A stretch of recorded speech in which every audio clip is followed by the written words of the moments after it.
పిల్లలు welcome to our channel. 10వ తరగతి తెలుగు మోడల్ పేపర్లో ఒక లేఖను నేను ఇప్పుడు మీకు చెప్తున్నాను, వివరంగా వినండి. అలాగే వీడియోతో పాటుగా చదవండి. ఒక 2-3 సార్లు చదివితే చక్కగా నీట్గా గుర్తుంటుంది. ఎందుకంటే ఎగ్జామ్ పాయింట్ ఆఫ్ వ్యూలో ఈ వీడియోని మీకు షేర్ చేస్తున్నాను. ఎందుకంటే ఎగ్జామ్స్ దగ్గరికి వచ్చేస్తున్నాయి కాబట్టి అందరూ జాగ్రత్తగా చదువుకోండి.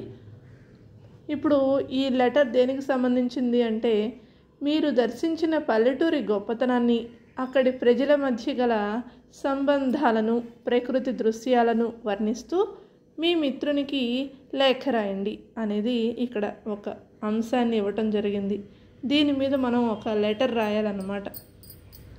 అయితే మీకు నచ్చినటువంటి అంటే ఫలానా మీ ఊరు పేరు, అలాగే తేదీ, ఊరు పేరు తేదీ అంటే డేట్ రాసి కుడివైపు ఎడమవైపు మీ ఫ్రెండ్ పేరు రాయండి.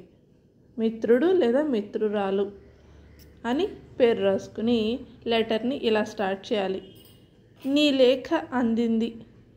ఈ మధ్య నేను మా అన్న పెళ్ళికి కొమరగిరి పట్టణం అనే తూర్పుగోదావరి జిల్లా అల్లవరం మండలంలోని ఒక పల్లెటూరికి వెళ్ళాను. ఇక్కడ నేను తూర్పుగోదావరి జిల్లా అల్లవరం మండలం ఒక పల్లెటూరు అని చెప్పాను కదా. మీకు నచ్చిన అంటే మీరు వెళ్ళినటువంటి మీకు బాగా తెలిసిన కృష్ణా జిల్లా లేదా పశ్చిమ గోదావరి జిల్లా లేదా నెల్లూరు జిల్లా, ఇలా మీకు నచ్చిన జిల్లాని పెట్టుకుని ఆ ఊరి పేరుని పెట్టుకోండి. ఓకేనా? ఆ పల్లెటూరిలో సుమారు 16,000 మంది జనాభా ఉన్నారట.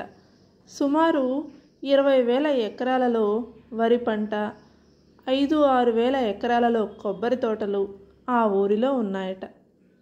ఊళ్ళో అన్ని కులాల వారు, అన్ని వృత్తుల వారు ఉన్నారు. ఆ పెళ్లి చేయించే పురోహితుణ్ణి ఆ ఊరి కాపుగారు బాబయ్య గారు అని ప్రేమగా పిలిచేవాడు.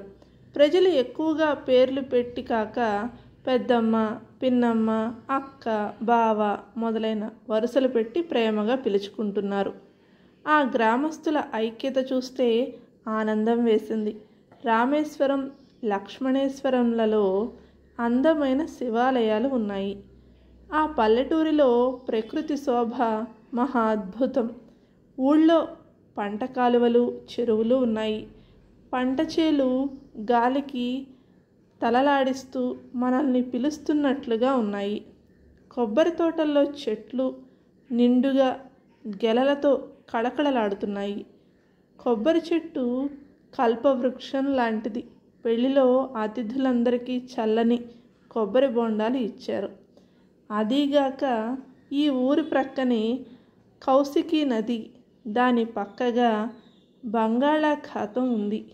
ఆ సముద్ర కెరటాల శోభ వర్ణించడం అసాధ్యం. అంటే అంత బాగుంది అని అర్థం. సముద్ర తీరాన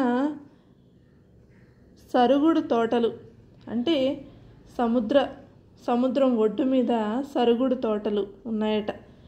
ఏవో పాటలు పాడుతున్నట్టుగా తలలు ఊపుతూ మనల్ని రమ్మని పిలుస్తూ ఉంటాయి. అంటే ఆ తోటలు గాలికి ఊగుతుంటే ఎలా ఉంది, ఏదో పాట పాడుతూ రండి ఆడుకుందామని పిలుస్తున్నట్లుగా ఉన్నాయని ఇక్కడ ఎంతో అద్భుతంగా వర్ణిస్తూ తన మిత్రునికి లేఖ రాయటం జరిగిందన్నమాట. పల్లెలు దేశ సౌభాగ్యానికి పుట్టిళ్ళు, ప్రశాంత జీవితానికి నట్టిళ్ళు. ఉంటాను, లేఖ రాయి అని అడుగుతూ ఇట్లు నీ మిత్రుడు లేదా మిత్రురాలు అని మీ పేరు రాసుకోండి.